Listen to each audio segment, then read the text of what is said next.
Today I'm going to be showing you how unbelievably simple it is to turn raw cream into fresh homemade butter. It is one of the things I've been doing for probably about a year or two at this point, and to me it's so simple and cost effective, and to be honest the flavor is better than anything I bought. It's just become a no-brainer for me. I get this from the Amish. It's the only place I can get raw milk available around here. I made the switch to raw products, not completely, not 100%, but 80% of my life is raw dairy instead of, and the other 20% is if I go out or I'm not afraid to eat regular cheese. I stay away from regular dairy as much as I can because it doesn't always settle well in my stomach. The harder cheeses are fine, but even just regular pizza, dairy products with milk and stuff, ice cream, gosh, it wrecks my stomach. I don't feel great after. I don't feel that way with raw products. Now, granted, I don't love the fact that this comes in plastic. They don't offer in this size in glass. You can get a smaller size in glass, but because I want to make this makes about 4 mini mason jars, 4 to 5 mini mason jars. These size right here, I guess this is probably the 8-ounce mason jars. You can freeze it. I salt it. Salting also, do you know that salting butter came back in the 1700s or even potentially earlier? But the reason they salted butter is they realized that it would last longer. So they started salting butter out of preservation. So all you need to do this is your cream. I do it in a food processor. I used to do it in a blender.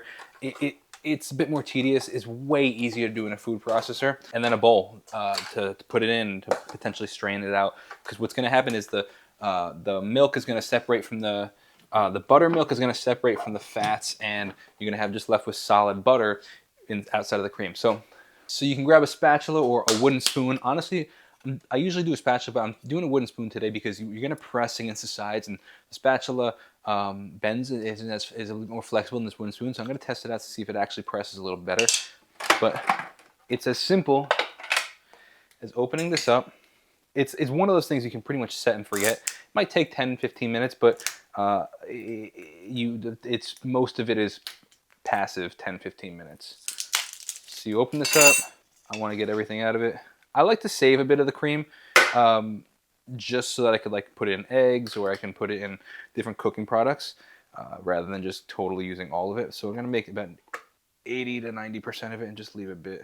One thing you'll also notice is fresh cream, fresh raw cream, and fresh raw butter, even frozen raw butter.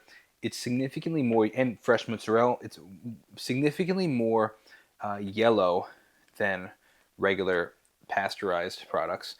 I don't know if it's the homogenization, I don't know if it's the pasteurizing, I have no idea what actually causes it, but it's got a significantly more yellow hue to it.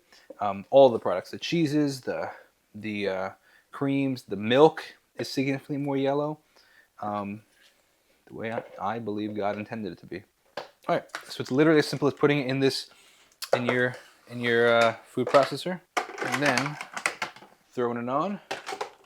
And I started on the slower setting. I have 2 settings on this. I started on the slice setting, and then 5 minutes in, I will put it on the larger setting. And now you just wait. So it's been going for about 4 minutes at this point. It still kind of just looks like cream, but you'll see the stages as it goes. It turns from cream to whipped cream to whipped butter to regular hard butter. And you could stop at any point. So if you want to make sweet cream or like whipped cream for like a dessert, you could eat it just like that, or you could add a little sugar to it, make it a little more sweet. And you'll see it just gets now it's a little bit more thick. I'll show you. It's a bit more smooth, but it's a bit more smooth and a bit more thick. See, it's a bit thicker than it was before. This is probably close to the whipped cream stage. No, it's still pretty loose. Pretty good though, actually. Honestly, again, like I said, it's just set and forget. At this point, I'll probably go to the higher setting though. Keep an eye on it, which you might have to do every once in a while, just scrape the sides of it if it's getting caught somewhere. For example, when it starts to harden up a bit, like a part might get caught at the top. Just might have to scoop it out, so keep an eye on it. Okay, so we're at the point now where you might have to scoop it out and kind of move it around. You can see it's gotten significantly more stiff. It's at the point where it's giving you stiff peaks. So this is more like the whipped cream area. Do you hear in the tone? It just got a bit deeper in a pitch of the food processor. That's because it's getting thicker and thicker and it's going on more and more. All right, so update, it's starting to curd a bit. You can see it's starting to turn into like more like a whipped butter. If you like put this into like, you could spread and stuff. But what we're really looking for, and what I'll probably run the, I'm actually gonna grab, I'm gonna move to the spatula, and I'm just gonna move it across the sides. See, it's starting to get pretty tough. Nice, and that's exactly what we're looking for, but there's still a bit of cream on the sides. So I wanna mix that around and make sure that all gets incorporated. There's a bit of cream on the center of the blade. What really, the key is what we're really looking for is the buttermilk to separate from the actual butter. You'll notice it. It'll catch, and the butter will catch, and it'll start spinning around in a brick, and you'll see the buttermilk actually start to come out. So that's what we're looking for, and that's what we're gonna keep going for. Exactly what we're looking for. So you see the milk at the bottom here. I don't know if we can see. I'm gonna start pouring it out actually. I like to keep it. I don't really. You can make buttermilk pancakes. You could use it for making fried chicken. I don't really find many uses of it personally. I've used it for pancakes before, but I honestly just give it to my dog. I add it to his food. So here you see it, it's separated. Now we're getting all that buttermilk from it. This is exactly what we're looking for. You want to get all of it out. The buttermilk is what's going to make it spoil. So you want to press all of it out. So now what we're going to do is we're going to clean this off, and we're going to take our spoon or spatula, and we're just going to start pressing it. Pressing will continue to release the buttermilk. See, here's a bunch more that's coming out. I'll show you in a sec. Pressing it, pressing it, pressing it. Now you could do this under cold water. A lot of people will do it under cold water. I don't totally find it necessary. In fact, actually, I've also heard that adding water we just lost a big chunk of butter in there. Yeah, introducing water can introduce bacteria. Could be true. I leave those jars that I showed you before. I'll leave those on the counter. It'll last. I haven't had an issue. Every once in a while I'll get an issue with mold, but majority of the time it'll last at least a week. I use it within a week, just because that's like I use it. But very, very rarely will you see mold on it. If you add enough salt, you won't have that mold. Also prevent the mold as well.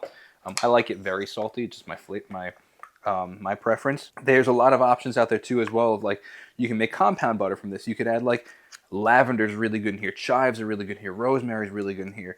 All different kinds of herbs. Make it your own. Use it for whatever you like. I use this butter for cooking. I use it for like for eating on bread, the sourdoughs that I make. Now so I pressed a lot of this out. I'm going to now put it back in here into the food processor and just make sure everything's totally out. Like I said, it doesn't make it bad. It'll just honestly make it probably even a little softer if you leave some buttermilk. It just won't last as long. So if that's more your concern, you could stop at any point. You could stop at the whipped cream. You could stop at the with the butter. You could stop at the hard butter. You could leave the buttermilk, a bit of buttermilk in. It's just really how long you want it to last. That's really all it comes down to.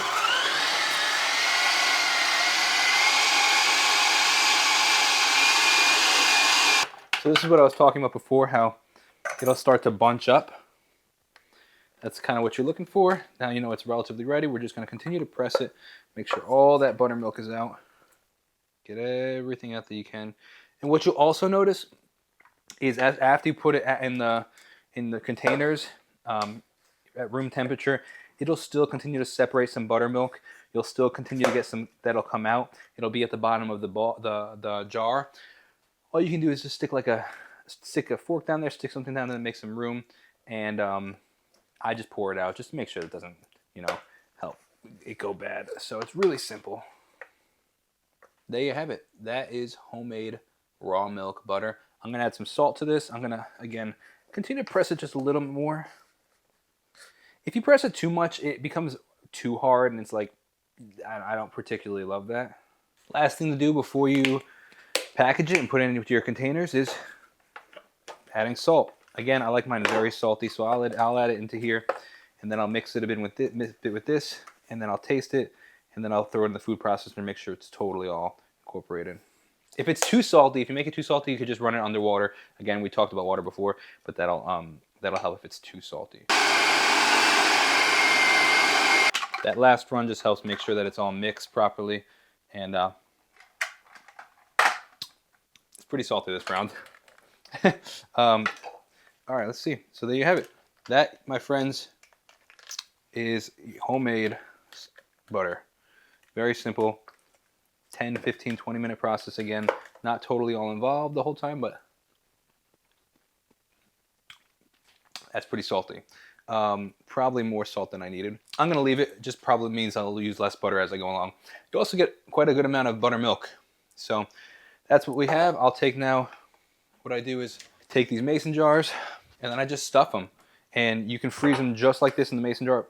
I don't put any sort of protection in there, like for example, like saran wrap at the top to keep the air off. I've never had an issue with anything, any frostbite or it just not tasting right. I do try to press as much air out as I can and really make it fit the mold, just so that air is usually the thing that makes things go bad. So as long as it's in there pretty airtight, you should be golden. Look at that nice glob of homemade butter. But let me know if you have any questions. It's that simple, and I'll see you in the next video. Last thing I'll say is practice makes progress. Just do it, have fun with it, enjoy the process. It might not be perfect the first couple times, and honestly, it might not be perfect your 100th time. Like, you might do great for a while, and then all of a sudden you screw it up, and that's okay. Like, just have you grace for it, and just enjoy the process, and understand the fact that you're eating a lot healthier than most people are. So take that as well.